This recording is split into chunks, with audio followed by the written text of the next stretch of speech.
Olá, amigos, tudo bem? Bem-vindos a mais uma sessão aqui no nosso projeto Live, que encerra hoje a terceira temporada, com uma presença ilustre do professor Flávio Martins. O professor Flávio é mestre pela UNESA, pela Universidade de Estácio de Sá, é doutor em Direito Constitucional pela Mackenzie, pós-doutor pela Universidade de Santiago de Compostela, na Espanha, coordenador do Módulo Internacional de Direitos Fundamentais da Universidade Católica do Porto e da Universidade Católica de Lisboa, professor de Direito Constitucional e Processo Penal do Damásio Educacional. Olá. E fã dos Beatles. Tudo isso é título devidamente anunciado. Eu vou convidar aqui o professor Flávio dar hoje com considerações acerca das limitações aos direitos fundamentais. Vamos receber com muito carinho o nosso convidado. Meu Olá, meu caro amigo. amigo Marcelo, como está, meu amigo? Tudo bem? Tudo bem. Que alegria recebê-lo aqui no Projeto Live, viu, Flávio? Alegria toda minha, meu amigo. Eu digo sempre ao pessoal que nos acompanha que esse projeto só se realiza mesmo pela generosidade dos amigos, colegas, professores, e que ele tem por finalidade de levar informação crítica e atualizada, mas de maneira mais leve, para a gente, de alguma forma, colaborar com o pessoal que está em isolamento social e tentando manter o foco nos estudos, né? E você é uma grande referência não só no Brasil, mas já internacional, então eu fico muito feliz de recebê-lo aqui e com isso poder levar parte do seu conhecimento e das suas preciosas lições para todo mundo que está agora nos acompanhando aqui na live. É uma honra recebê-lo, meu amigo. A honra é toda minha, Marcelo. Somos amigos aí de longa data. Também lhe admiro muito. Muito A sua vida obrigado. pessoal, sua vida profissional. Você é um exemplo para todos nós. Muito obrigado, amigo. Olha, tem sempre algum novo telespectador, né? Estamos chamando esse pessoal assim. Dada a sua audiência, já não é nem mais seguidor, viu, Flávio? É telespectador. E eu digo sempre ao pessoal que está chegando que eu conduzo a live no formato de entrevista para lhe franquear a palavra por mais tempo. Então eu farei aqui 5, 6 provocações, apenas para a gente poder conduzir o raciocínio, mas o espaço é todo seu, você é a estrela da live. Eu acompanho já de longa data o seu trabalho, sei do seu empenho, da sua solidariedade, da sua empatia e da sua capacidade de permanecer crítico e resignado com o que você compreende que está errado aqui na democracia. Então eu queria, inclusive para otimizar a nossa live, já lhe fazer uma primeira provocação, amigo. Eu acompanhei algumas de suas palestras em 2019, foram muitas, né? E a impressão que tenho, inclusive revendo essas lições, é de que ali a gente tinha a crônica de uma tragédia anunciada, porque em muitas palestras no ano passado você já chamava a atenção de todos nós para um eventual, possível e provável retrocesso na democracia. Eu lembro de você ter citado o professor Arthur Schlesinger Júnior, não Exato. foi? Falando do movimento pendular da democracia em torno de 30 anos. Então, eu queria que você falasse um pouquinho sobre isso, para quem de repente ainda não teve a oportunidade de aprender em uma das suas palestras e cursos, e queria que ao final você considerasse se os direitos fundamentais, nesse ponto, não representam um marco civilizatório importante para preservar, ou pelo menos para colaborar na luta contra um possível retrocesso. Sim, então vamos lá, Marcelo. Primeiramente, meu amigo, como você disse bem, no ano passado eu rodei o Brasil dando a mesma palestra. Raramente o tema mudava. Eu sempre faço isso todos os anos, sabe? Eu escolho um Uhum. tema importante, na minha opinião, um dos mais importantes do direito constitucional naquele momento, e rodo o Brasil dando a mesma palestra. No ano retrasado, 2018, o tema da palestra foi intérpretes constitucionais. E eu dizia para os espectadores que não é só o STF que é o único intérprete da Constituição. Todos nós somos intérpretes da Constituição. Bem, esse era o mote da palestra. Daí, no ano passado, como você bem disse, o tema que eu escolhi foi retrocessos constitucionais.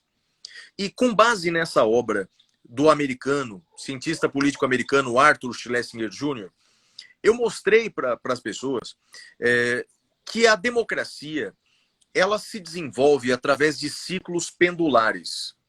Ou seja, as democracias elas evoluem e depois elas começam a retroceder. E eu falei para todo mundo lá na palestra, dizia desde o ano passado, e falo no meu livro o seguinte, que nos últimos 30 anos as democracias elas prosperaram pelo mundo inteiro. Se você olhar no mundo inteiro, aqui na América do Sul, por exemplo, é um caso típico, né? Nós tínhamos países que não eram democráticos, Brasil, Argentina, Chile, Peru, Uruguai, e acabaram se tornando democracias. Isso vale para a Europa, com o fim da União Soviética, isso vale para a África, muito bem. Então as democracias prosperaram por 30 anos. O problema é o seguinte, Marcelo, os 30 anos acabaram. Vi aqui a minha querida colega lá de Roraima, a professora Olivia Ricarte, uma professora incrível, uma jurista renomadíssima. Obrigado por estar aqui conosco. Obrigado. Então, Marcelo, os 30 anos acabaram, meu amigo. E aí eu comecei a ver, Marcelo, sintomas no mundo inteiro desses retrocessos constitucionais e pensei eu, meu Deus, isso pode chegar aqui no Brasil. E eu comecei a falar disso no começo do ano passado. E aí, Marcelo, foram acontecendo fatos que aquele meu temor inicial, no início de 2019, se transformou num pavor no final de 2019. Não é que melhorou o meu medo se transformou num pânico. Né? Porque aqui nossos vizinhos começaram a dar mostras disso. Não é? Bem, a Venezuela é o caso mais radical de violações democráticas. Não é? Se auto-intitula uma democracia, Os americanos têm uma expressão bacana, porque eles têm um nome intermediário entre a democracia e a autocracia, que é o regime de exceção. Eles têm um meio termo. Eles chamam de anocracia. E seria o caso da Venezuela, porque, veja, em tese, o Nicolás Maduro foi eleito pelo voto popular, certo? Só que, bem, eleições fraudadas, com milícias levando o eleitor para votar, um governo apoiado pelas Forças Armadas, apoiado por milícias armadas, né? Quer dizer, queira Deus que o Brasil não chegue perto. Por aqui. Estimular milícias armadas. Bem, eu espero que não cheguemos nesse ponto em que chegou a Venezuela. Mas o fato, Marcelo, então, é que as democracias estão recuando no mundo inteiro, viu, Marcelo? No mundo inteiro. Não é um fenômeno brasileiro, né? Você já vinha destacando isso. Exatamente. Então, uma coisa que eu já não aguento mais, viu, Marcelo, aqui no Brasil, é essa discussão direita e esquerda, né? Então, ou seja, você faz uma crítica pontual, ou as pessoas te chamam de fascista, ou as pessoas te chamam de comunista, ou seja, isso é uma bobagem. Isso é um fenômeno mundial. Isso é um fenômeno mundial mesmo. Né? Aconteceu, veja, aconteceu aqui na Bolívia, um caso sério, né? O Evo Morales fez isso para continuar no poder, né? Ele enfraqueceu o Tribunal Constitucional Eleitoral de lá, né, para dar uma interpretação ridícula da Constituição boliviana para que ele fosse eleito por um terceiro mandato consecutivo. Olha que absurdo. Ele seria presidente da Bolívia por 20 anos. Né? Daí, os militares tiraram ele à força. E olha só o problema, viu, Marcelo? Tem pessoas que querem resolver os problemas do país com ditadura militar. Não é? Tiraram o presidente Evo Morales do poder com a promessa de que fariam uma eleição 15 dias depois. Marcelo, acompanhei. Já estamos em junho, Marcelo. Que eleição? Não teve eleições na Bolívia, não, meu amigo. Quando você tem uma ditadura, você pode ter umas eleições daqui a 15 dias ou daqui a 15 anos. É verdade. Não tem controle, não tem controle. Eu acho até bonita a ingenuidade de algumas pessoas que dizem assim, olha, eu quero um ato institucional número 5, quero militares no poder, mas com Bolsonaro como líder. Eu acho ingênuo as pessoas dizendo, espera aí, você quer escolher numa ditadura, você quer escolher o ditador, o vice-ditador? Olha, normalmente Não ditadura não dá, né? costuma respeitar muito a vontade do povo, não, né, Aqui, Marcelo? aqui na Bahia nós tivemos manifestações pró-AI-5 e pró-retorno da ditadura. E algumas dessas pessoas disseram que resolveram participar da passeata e defender a volta à ditadura e um novo AI-5 porque estavam descontentes, veja isso, com o ato do chefe do executivo que tinha determinado o fechamento do comércio. Eu fiz, meu querido, você acho que falta um pouco de compreensão do todo, porque você só vai potencializar isso para a esfera nacional, né? Pedir a ditadura, porque você está descontente com um ato que, na sua opinião, é autoritário, esse raciocínio é, no mínimo, contraditório. Eu digo o seguinte, Marcelo, pessoas que defendem o AI-5, das duas, uma. Ou não conhecem o AI-5. Não conhecem o AI-5, não é possível, porque, veja, o AI-5, por exemplo, ele suspendia o direito de reunião. O AI-5 suspendia o direito de reunião. Então, portanto, fazer uma manifestação para um ato que suspende as reuniões não faz sentido, né? Não faz Exato. sentido. Né? Então, ou as Exato. pessoas não conhecem, ou conhecem e talvez não ligam para suas liberdades. Né? Lembro que uma outra coisa que o AI-5 fazia, na verdade, desde o AI-1 fazia, acabar com a estabilidade dos servidores públicos. Então, veja, servidor público defender o Participando. AI-5, ele é um suicida, né? Ele é um suicida, né? Porque pode ser demitido sumariamente. E tem um detalhe que o ato institucional fazia, não podia ser levado ao Poder Judiciário. Ou seja, você, servidor público, você pode ser demitido, por mais que você seja estável, não é mais, né? Você pode ser demitido e você não pode levar isso para o Poder Judiciário. Então, quer dizer, defender isso não faz sentido, né? Não faz sentido. Então, Perfeito. em resumo, viu, Marcelo? O problema é o seguinte, a nossa democracia tem seríssimos problemas. A nossa democracia tem sérios problemas. No meu livro, eu faço uma comparação entre as ferramentas democráticas no Brasil e as ferramentas democráticas dos nossos vizinhos. Eu vou te dizer uma coisa, Marcelo, até com uma certa vergonha. A democracia brasileira é uma das piores da América do Sul. É uma das piores. Eu vou te dar um exemplo. Nós, no Brasil, tivemos o último plebiscito que nós tivemos no Brasil, o último plebiscito que tivemos no Brasil foi em 1993. Faz 30 anos, mais ou menos. No Uruguai, faz 3 meses. Então, Nossa. veja só. Né? Então, quer dizer, aqui no Brasil, nós não usamos de verdade ferramentas democráticas que a democracia hoje proporciona. Plebiscitos, referendos, iniciativa popular de forma séria, controlada. Não temos isso no Brasil. Algum ouvinte vai dizer, Flávio, mas está na Constituição. Não, veja, está mesmo, está na Constituição. Só que a forma como a legislação trata essas ferramentas é pífia. O Henry está perguntando se teve um plebiscito no governo Lula. Não, em âmbito nacional, o único e último plebiscito que tivemos no Brasil foi em 93. Eu não estou falando de plebiscito via Twitter, isso não conta, né? Então, E aí, me corrija se eu estiver errado, Flávio, mas o Congresso é quem pode, né?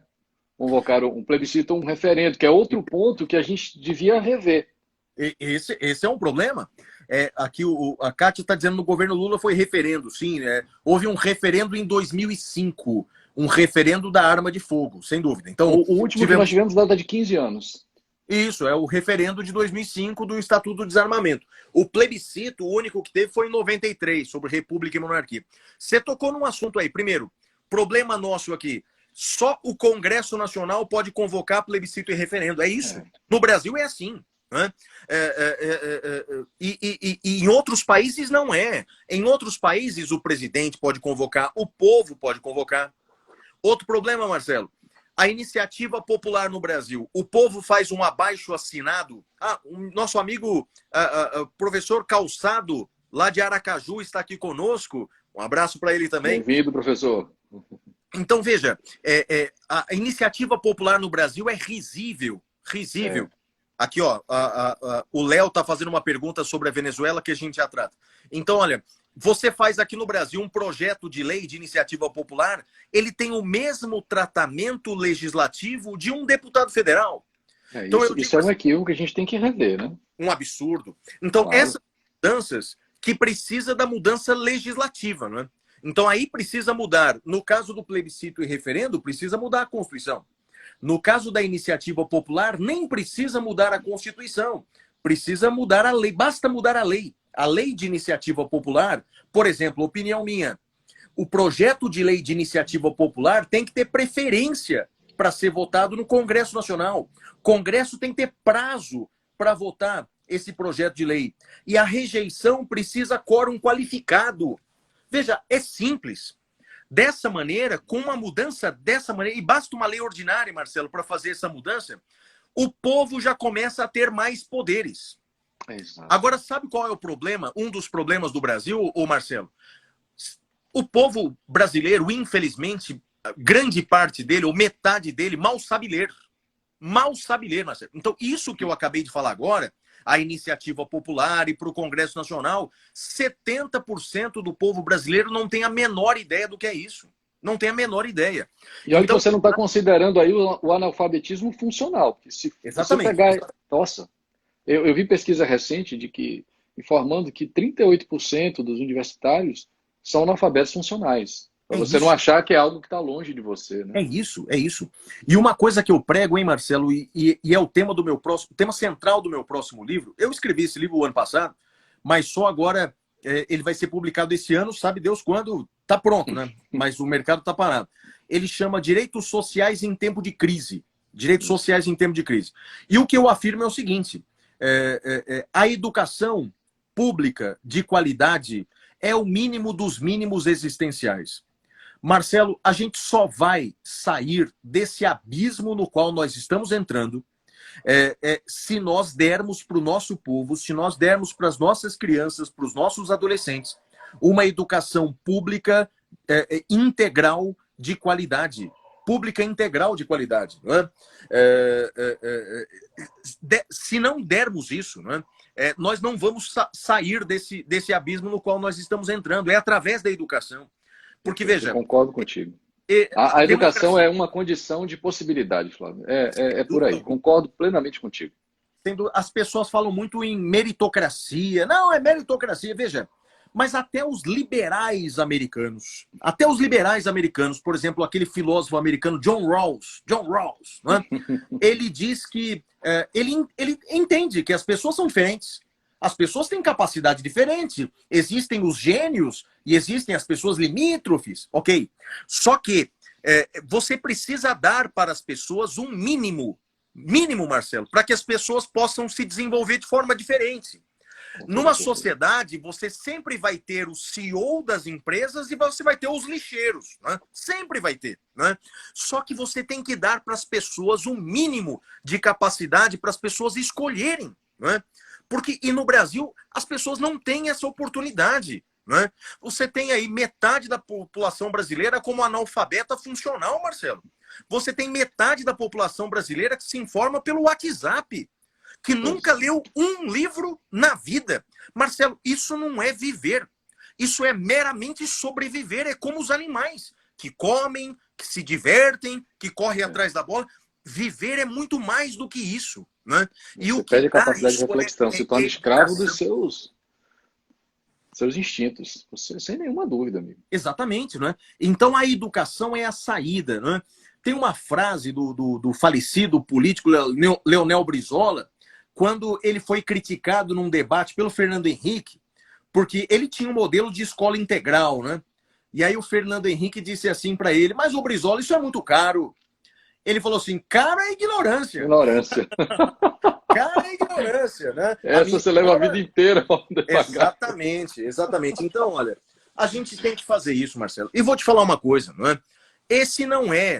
Essa não foi a prioridade de nenhum dos governos das últimas décadas no Brasil.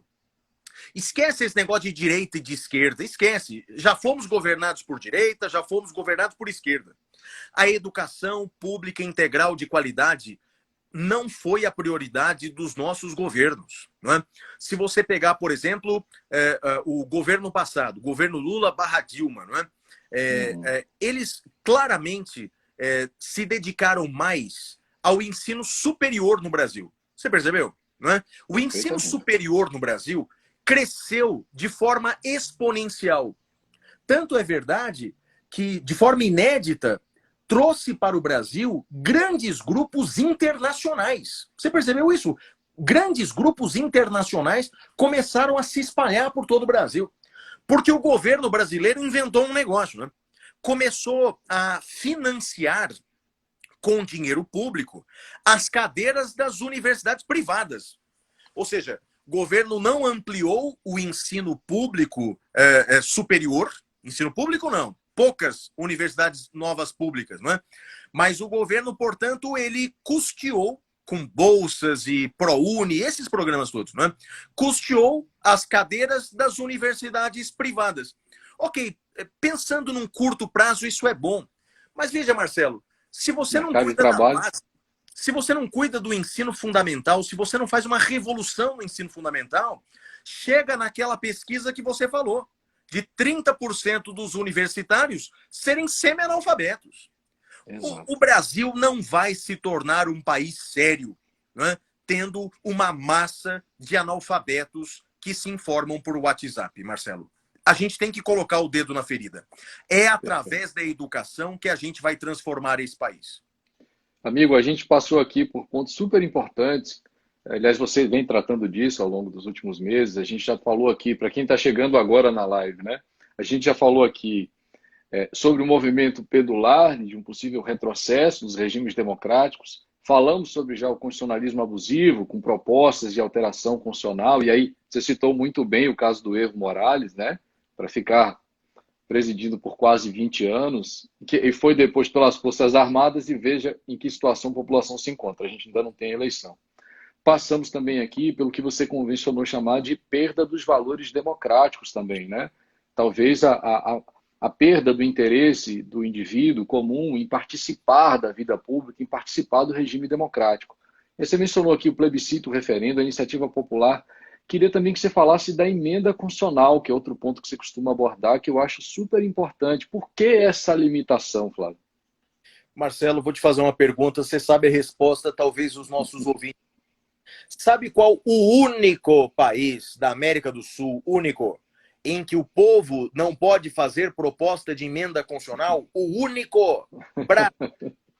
Brasil é o único país da América do Sul em que o povo não pode fazer proposta de emenda. Então, o Congresso acabou de fazer uma reforma da Previdência que, segundo especialistas, a maioria do povo pobre vai morrer sem se aposentar ou vai se aposentar ganhando uma miséria. Né? O Congresso acaba de fazer essa mudança e veja que loucura, o povo não pode emendar a sua própria Constituição.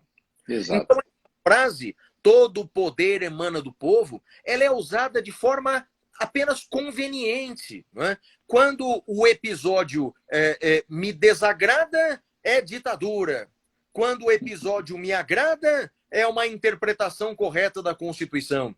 Então, nós brasileiros temos que nos despir dessas paixões políticas que nos empobrecem. Nós somos mais inteligentes do que isso. Nós já fomos governados por esquerda, nós fomos governados por direita. O que importa são os nossos valores, Marcelo. São os nossos valores. Os valores não mudam. Não é? Não importa, os governantes, eles passam. E vou te falar uma coisa, não é? A maioria dos governantes brasileiros, de direita ou de esquerda, agem de forma inadequada. Porque, veja, a diferença, Marcelo, entre o mensalão, o petrolão e a rachadinha é só o preço, Marcelo. Porque é crime do mesmo jeito. A prática não muda, né? O brasileiro tem que parar de defender político e começar a defender políticas. Não é? E uma política com a qual eu vou morrer defendendo é a educação pública de qualidade, é o ensino da Constituição, do direito constitucional, desde as escolas, porque o povo brasileiro precisa conhecer isso, Marcelo, precisa conhecer a Constituição para poder, na minha opinião, a mudança não vem de cima para baixo.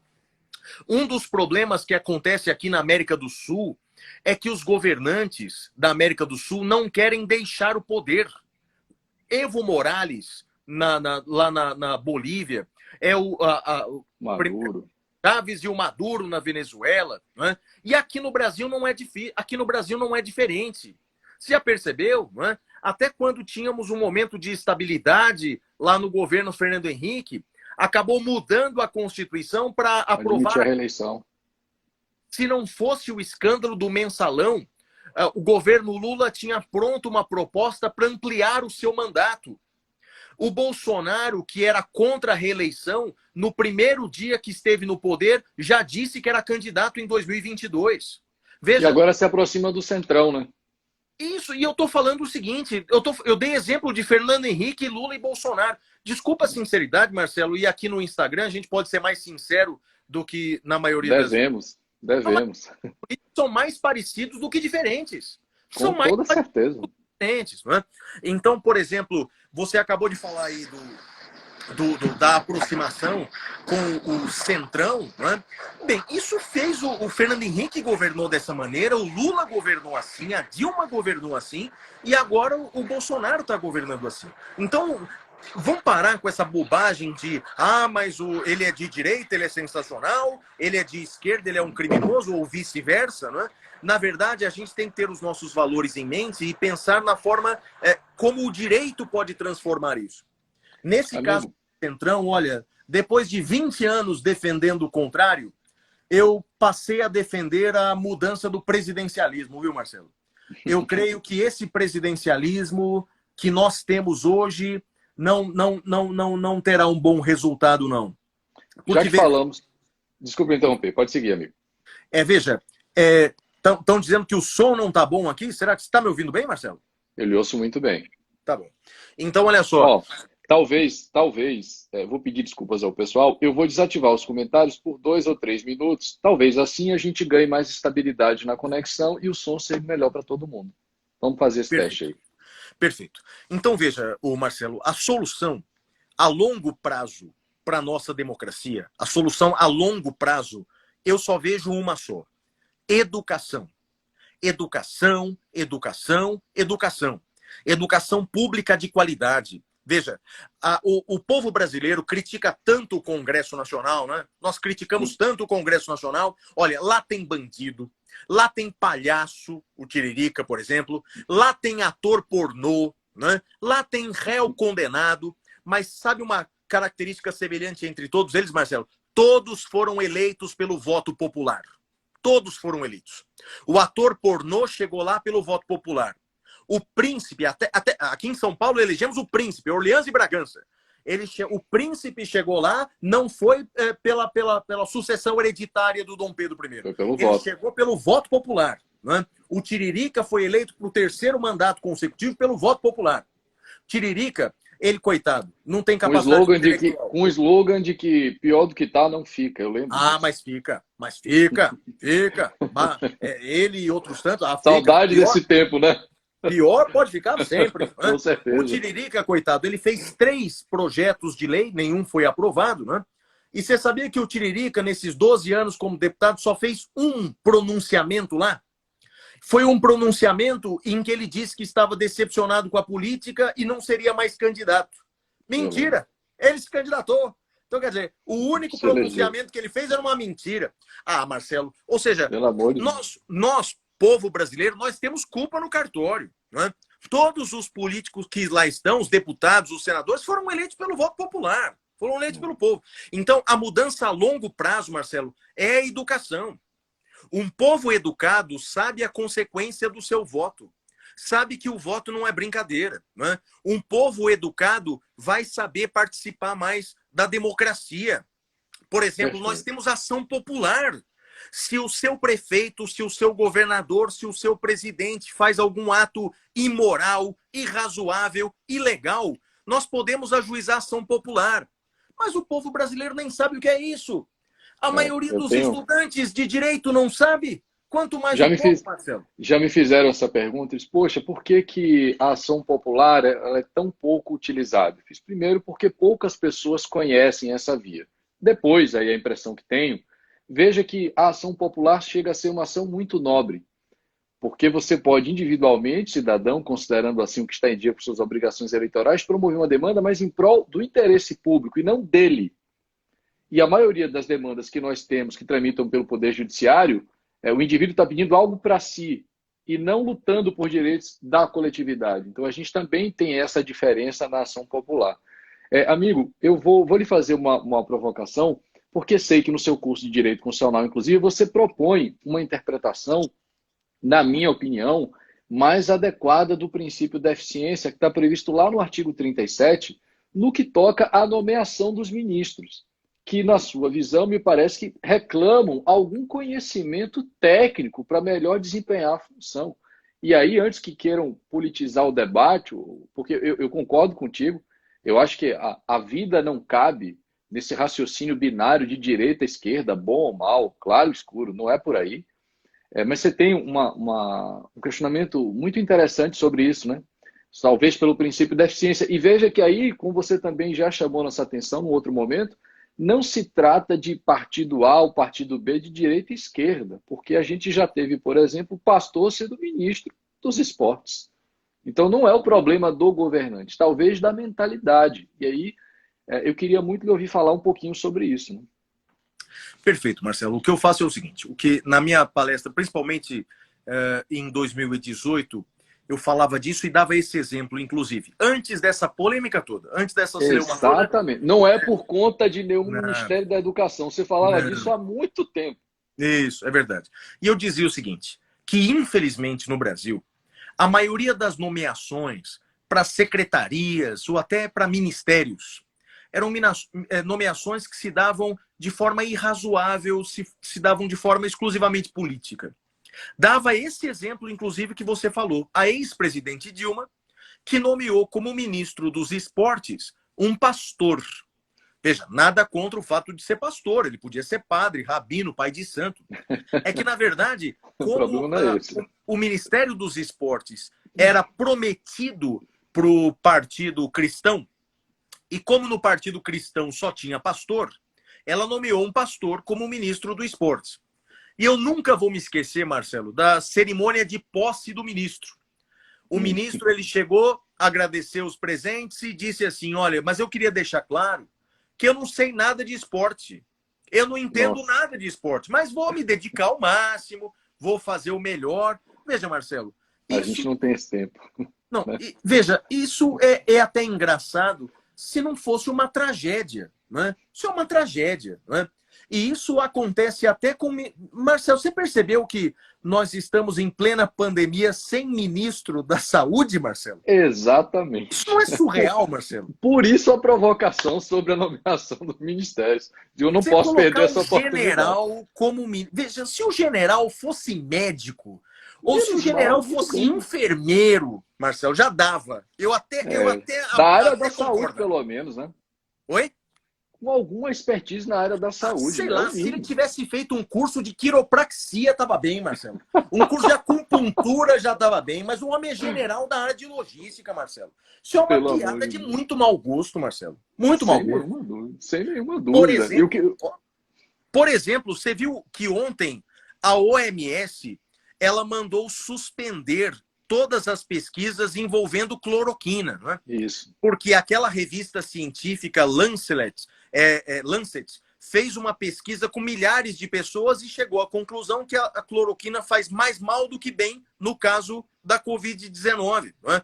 Então, quer dizer, mesmo assim, o Ministério da Saúde brasileiro, com generais e soldados e sargentos, determina ou recomenda ou sugere o uso da cloroquina. Veja, isso é irrazoável, Marcelo. Isso é irrazoável. Para mim, você querer, inclusive, alterar a bula do remédio ou alterar o protocolo para poder ministrar isso é terrível. Terrível, amigo. Então, a conclusão a que eu chego, Marcelo, é o seguinte, não é? É que os requisitos para nomeação desses cargos devem ser interpretados de forma mais ampla. né? Para ser ministro de Estado, não basta preencher aqueles requisitos, entendo eu, do artigo 86, que são mais de 21 anos, brasileiro nato e no gozo dos direitos políticos. A pessoa tem que ter um mínimo de conhecimento na área, Marcelo. Tem que ter um mínimo. Veja, eu não estou pedindo, Marcelo, para você colocar como ministro da Saúde o médico mais conhecedor da área. Não podemos tirar essa liberdade do presidente, entendeu? Mas, por exemplo, para ser ministro dos esportes, tem que ter um mínimo de conhecimento na área. Para ser ministro da educação, Marcelo, tem que ter um mínimo de conhecimento na área. Eu defendo isso, Marcelo, há muitos anos. Antes do Bolsonaro ser candidato a presidente. Eu já falava disso antes. Então, na verdade, essa é a vantagem, não é? De você se apegar aos seus valores. Os meus valores continuam, não importa quem é o presidente. Não é? Claro. Então, eu entendo. E não estou tirando isso da minha cabeça. Você falou o argumento. É o princípio da eficiência. Está na Constituição, artigo 37. Porque quando você nomeia uma pessoa sem qualquer experiência na área, você paga o preço. Por exemplo, aquele pastor ministro dos esportes, ele só serviu para distribuir cargo público para os seus correligionários. Ou seja, o Brasil passou por um momento em que estádios foram construídos aí, superfaturamento, ou seja, aquele pastor não sabia nada de esporte, assim como esse general não sabe nada de saúde. E o nosso ministro da Educação, com todo respeito, não sabe nem escrever. Né? Então, Nossa, portanto... eu vou deixar, inclusive, a última provocação para tocar nesse ponto. Então, Marcelo, eu entendo sim. E veja, isso não é uma interpretação só do STF. Né? E aí a minha palestra de 2018. Não é só o STF que é o intérprete da Constituição, não. Todos nós somos intérpretes da Constituição.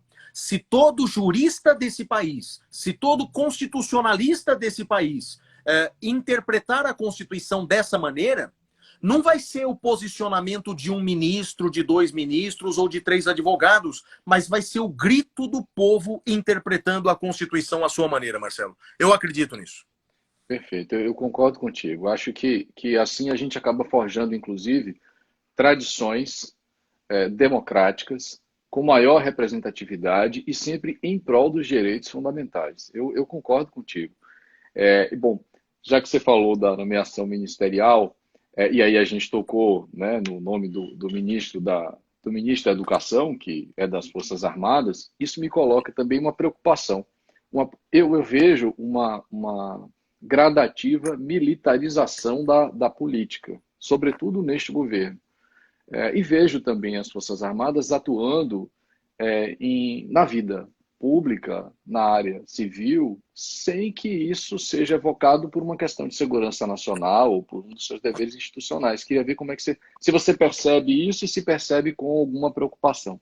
Ou se você acha que isso é apenas uma questão de empatia do presidente com os seus colegas de Forças Armadas. Bem, eu respeito as Forças Armadas e entendo a importância das Forças Armadas, né? A Constituição ampliou, inclusive, a atividade das Forças Armadas, né? Inclusive suprindo a deficiência na segurança pública, em que muitas vezes acontece. As Forças Armadas são extremamente importantes. Eu sei que as Forças Armadas têm excelentes quadros, não é? Então ela dá uma educação para os seus quadros e, portanto, vejo excelentes quadros dentro das Forças Armadas e não vejo problema no uso excepcional, Marcelo, no uso excepcional de um dos quadros das Forças Armadas em um dos ministérios, em uma secretaria. Eu não tenho esse preconceito. Dizer, mas ele é militar, ele não pode ser ministro. Porque é militar, não pode ser ministro. Né? Isso. Mas 80%, Marcelo? Pois 80%. Ou seja, no Ministério da Saúde, Marcelo, eu entenderia ter 80% de médicos, Marcelo. Entenderia, de enfermeiros, sabe? De pessoas que fizeram quiropraxia, acupuntura, eu entendo. Né? Agora, militares não faz sentido, Marcelo. Militares não faz sentido. E aí você usar isso como uma ameaça velada de que não podem me tirar do poder porque eu tenho as Forças Armadas me apoiando, isso me parece inadequado. Isso não é saudável para a nossa democracia.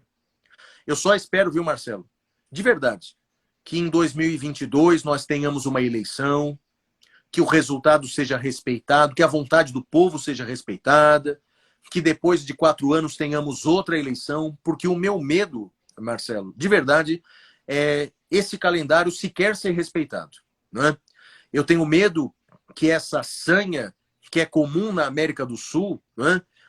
Dos governantes na sua sede de poder não quererem deixar o poder, eu tenho medo que essa febre, que é tão comum aqui nos nossos vizinhos, cheguem aqui. Não é? Tenho muito medo disso. E tomara que a nossa democracia ela resista a esses momentos de tanta instabilidade. É verdade. E a gente já tem experiências internacionais confirmando exatamente esse seu receio, né? De governantes que, se aproveitando do momento de pandemia, enfraqueceram o Congresso, fecharam o Congresso para se perpetuar no poder. O que a gente também já debateu no constitucionalismo abusivo no momento anterior. Infelizmente, a experiência internacional vem confirmando o seu receio. É torcer e trabalhar muito para que isso não ocorra aqui no Brasil. Amigo, eu queria lhe fazer mais uma provocação, se for possível.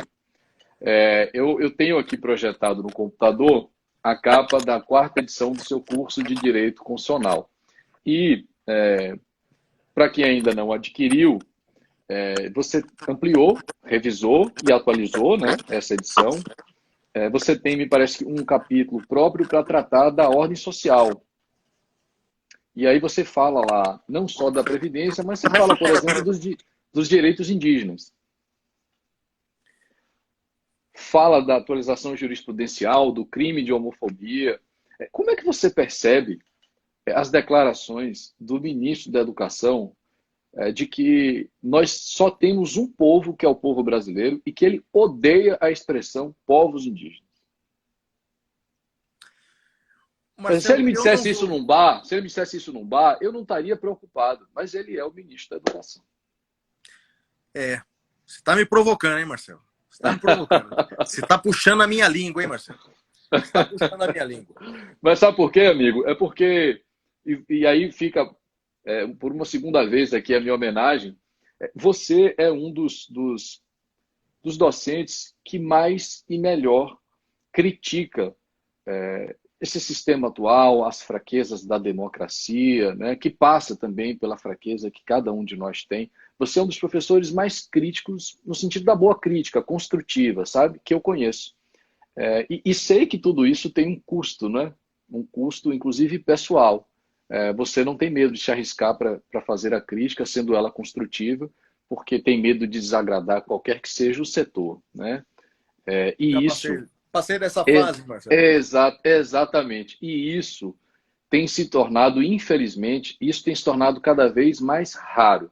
O que eu tenho percebido é um movimento reverso das pessoas com consciência mais crítica, aguçada, mais instruídas. Eu percebo que muitas dessas pessoas estão se calando para evitar o desgaste e o confronto. Mas o que eu vejo é que é exatamente nesse silêncio que a ameaça cresce. Então, quando você se dispõe a criticar, a se expor, né, a preservar a sua indignação, você não só faz a crítica construtiva, mas segue inspirando outras pessoas a adotarem essa postura, que não é destrutiva, é uma crítica construtiva. Então, queria lhe parabenizar pela postura nas redes sociais, que não é de hoje. Aliás, você não apaga as suas postagens, então quem está lhe acompanhando pode perceber que as críticas não são direcionadas a um determinado governo, não é a direita ou a esquerda, não é a PT, não é a partido político, mas você preserva essa postura crítica que eu acho que pode incentivar outras pessoas a fazerem o mesmo para que a gente tenha um Brasil melhor. É por esta razão que eu estou provocando e puxando a sua língua. Sim, Marcelo. Essa visão de que, olha, eu não gosto dessa expressão povos indígenas, o povo brasileiro é um só. Bem, esse assunto, tratamento dado aos indígenas, por razões óbvias, é um tema que só se discute aqui no direito americano, né? Das Américas. A Europa não discute isso. Esse é um assunto que os europeus não tratam. Mas os americanos tratam. Né? E aí o fato é o seguinte, Marcelo. Né? Muitos países souberam tratar de forma muito mais respeitosa que o Brasil os seus povos originários. seus povos indígenas. O Brasil, a lei brasileira, já trata de forma desarrazoada, muitas vezes, as terras indígenas. Vou te dar exemplo. As terras ocupadas pelos índios no Brasil pertencem à União, não pertencem aos índios, pertencem à União. Aqui nos nossos países vizinhos, as terras ocupadas pelos índios pertencem aos índios. Outra diferença, no Brasil, a língua oficial, o idioma oficial é exclusivamente a língua portuguesa. Nada de tupi-guarani, nada disso, né? Então, a língua oficial é a língua portuguesa. Nos nossos vizinhos, as línguas indígenas também são línguas oficiais. Enquanto nossos vizinhos têm lá a justiça indígena e o direito indígena, aqui no Brasil é só o direito do branco, é só a justiça do branco, é só o Alexandre de Moraes, é só o desembargador do TJ, não tem nada disso. Então, ou seja, o direito brasileiro já é o direito do branco. O Estado brasileiro já é o Estado do branco. Agora, quando você diz que eu odeio essa expressão povos indígenas, olha, isso é um absurdo. Essa posição é um absurdo, né? As pessoas confundem democracia com ditadura da maioria. Os índios no Brasil, Marcelo, eles são minoria em todos os sentidos. A minoria numérica, as pessoas, quando falam de minoria, as pessoas confundem isso, né? Existe a minoria numérica e a minoria jurídica. Minoria numérica, claro, é o número menor, né? Tem menos do que os outros. Agora, minoria jurídica é aquele grupo de pessoas que tem um tratamento desigual para menos, né? No tocante ao direito. É o caso dos negros no Brasil. Você sabia que, segundo o IBGE, o Brasil tem 51% de negros? 51% da população brasileira é negra, composta de pretos e pardos. Mas eles são minoria no Brasil. Porque os negros ainda são aqueles que têm os menores salários, os negros são aqueles que têm dificuldade de chegar na universidade. Você sabia que só 1% dos juízes no Brasil são negros? 1%? 99% são brancos? Então, em resumo, não é, Marcelo? Então, os negros são minoria no sentido jurídico, não no sentido numérico. Os índios são minorias em todos os sentidos. Além de serem minorias no sentido jurídico, são minorias no sentido fático também. Sabe por quê? Porque nós matamos quase todos. Matamos quase todos no Brasil, não é? Sobreviveram no Peru, sobreviveram no Equador, sobreviveram na Venezuela, sobreviveram na Bolívia, principalmente. Mas aqui no Brasil nós matamos quase todos. Então, as pessoas confundem a democracia com a ditadura da maioria. Os povos indígenas, eles devem ser respeitados em todos os sentidos. Alguém vai levantar a mão e vai dizer, Flávio, mas aqui na minha cidade eles se perverteram e agora estão aqui na periferia. Ok, há exceções para todos os lados. Há exceções para todos os lados. Nós não podemos tratar os índios de acordo com as exceções daqueles que saíram das suas tradições e que querem sobreviver na periferia das cidades. Então, Marcelo, eu sou a favor da defesa das minorias. A democracia, ela se torna sólida quando, apesar da vontade da maioria prevalecer, nós soubermos respeitar o direito das minorias. Defendo o direito dos índios, defendo o direito dos negros, defendo o direito das mulheres e defendo também o direito dos animais. Mas isso é assunto para uma outra live, né, Marcelo? É verdade. Amigo, não vou abusar da sua disponibilidade. Para quem está chegando agora, fica aqui um aviso, né? Não se preocupe se você chegou depois ou se precisou sair antes do final. Não se preocupa porque a live ficará disponível no IGTV, né? Eu, na segunda temporada, disponibilizei as lives no meu canal do YouTube, mas houve uma atualização no Instagram e agora as lives seguem disponibilizadas no IGTV. Falando inclusive no YouTube, você tem um excelente canal no YouTube com vídeos mais curtos e você está sempre trazendo essas questões, né, para poder ir atualizando o pessoal. É isso aí, Marcelo. Siga o Flávio? Isso, exatamente. Assim como no Instagram, siga o Flávio. No YouTube também, o canal é youtube.com/siga o Flávio. Maravilha. E olha, essa consideração que você fez sobre as minorias, me permita aqui um complemento, inclusive com base nas suas lições, né? Porque você você se dedica bastante à defesa dos direitos fundamentais. E é super importante, de fato, a gente estudar os direitos fundamentais, porque essa categoria protege o direito das minorias das maiorias que às vezes são eventuais. E isso eu acho super importante, sobretudo no momento de intransigência que a gente vive. Então, perfeita a sua consideração. Meu amigo, eu não vou abusar da sua disponibilidade. Live boa, passa rápido. Então, como de costume, eu vou lhe entregar aqui 2, 3 minutos para que você faça as suas considerações finais, para que possa se despedir desse oceano de seguidores aqui na live, mas já registrando a minha admiração, o meu agradecimento pela sua disponibilidade, por ter aceito o meu convite para participar desse projeto.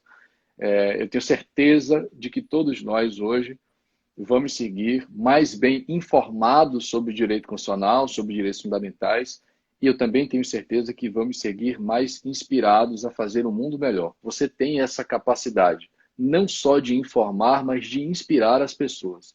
E se você me permite aqui, porque eu lhe conheço, sei que você não faria essa autopromoção, o Flávio não só tem um dos melhores cursos de direito constitucional do país, em todos os aspectos, técnico, atualizado, crítico, né? E com uma linguagem super acessível, tem questões, material de apoio. O curso do professor Flávio dialoga muito bem com essa exposição que você está vendo aqui de forma, né, tão didática. E o Flávio teve uma atitude que eu reputo muito nobre. Eu tomei conhecimento disso hoje. Você cedeu os direitos autorais do seu livro para auxiliar, né, algumas instituições carentes. Inclusive, já há o relato de 2 dessas instituições. Então, eu queria também, por isso, lhe agradecer, bater palma para você e dizer que eu vou seguir o seu exemplo, farei o mesmo aqui com essa edição do meu volume único, porque eu acho que boas ações inspiram e eu acho que a gente pode sempre colaborar, né, se colocar no lugar do outro para tornar o nosso mundo um mundo melhor. A gente precisa de boas ações, e como eu lhe disse antes, você é um cara fantástico, tem um preparo técnico refinado, maravilhoso, mas acima disso você tem uma humanidade fora do comum. Então você serve não só para informar, mas para inspirar as pessoas. Eu fiquei emocionado quando vi o depoimento lá no seu canal do YouTube, e imediatamente, quando eu vi a sua atitude, disse, é uma boa ação, farei o mesmo. Meu amigo, lhe entrego aqui os 2 minutos para você se despedir, mas já também lhe digo que você será sempre bem-vindo. Então, quando tiver um tempinho, quiser bater um papo conosco, é só me avisar, você será sempre bem-vindo, a casa é sua, foi uma honra recebê-lo. Obrigado, viu, Marcelo? Obrigado pelas suas palavras. Na verdade, eu fui motivado, essa ação de doar os direitos autorais do meu livro se deu pelo seguinte motivo, e eu tenho dito isso, né? Quando terminar essa pandemia, e se Deus quiser, ela vai terminar logo, daqui a alguns meses. Bem, se Deus quiser, no ano que vem, voltaremos ao que vivíamos antes, não é? Se Deus quiser, né? Se Deus Mas quiser. é o seguinte, quando chegar esse final, a gente vai olhar para trás e a gente precisa chegar a uma conclusão de como nós fomos nessa pandemia, não é? Que sentimentos afloraram em cada um de nós durante a pandemia? Fomos egoístas? Fomos invejosos, fomos raivosos ou fomos altruístas? Porque nesse momento, né, os sentimentos, portanto, eles vêm à tona, os valores vêm mais à tona. E eu quero chegar lá no final e ter orgulho de quem eu fui. Né? E mais, viu, Marcelo? Eu quero servir de exemplo para o meu filho. A herança que eu vou deixar para o meu filho não é patrimonial, porque dinheiro desvaloriza muito rápido. Veja, se você tinha real, ele vale agora, a fortuna que você tinha são uns $10, né? Com a desvalorização. O dinheiro desvaloriza, o dinheiro acaba, mas os valores permanecem. Então, quero que meu filho tenha, na minha vida, nos meus exemplos, a sua maior herança. Né? E quero dizer para todos os nossos ouvintes que foi um prazer muito grande estar aqui na companhia de vocês. Sigam firme. A maior parte do povo brasileiro é formada de pessoas honestas e trabalhadoras e sérias. Né? A maioria dos políticos não. A maioria dos políticos não. A maioria dos políticos eles aproveitam até a pandemia em que flexibiliza a licitação para ganhar dinheiro. Né? A maioria dos políticos faz rachadinha. A maioria faz rachadinha. A maioria tem funcionário fantasma. A maioria recebe propina de empresas para fazer financiamento de campanha. Mas a maioria do povo brasileiro não é assim, né?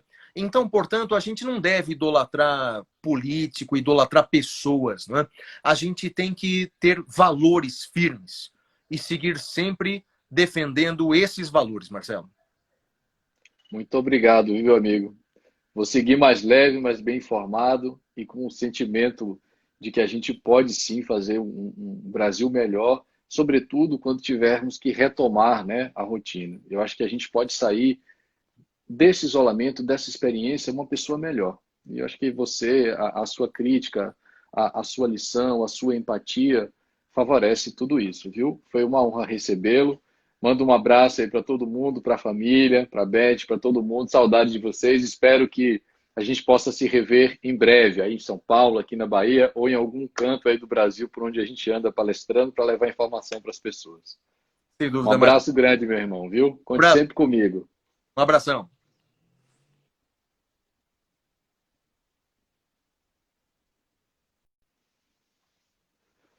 Meus amigos, encerramos com essa live incrível a terceira temporada.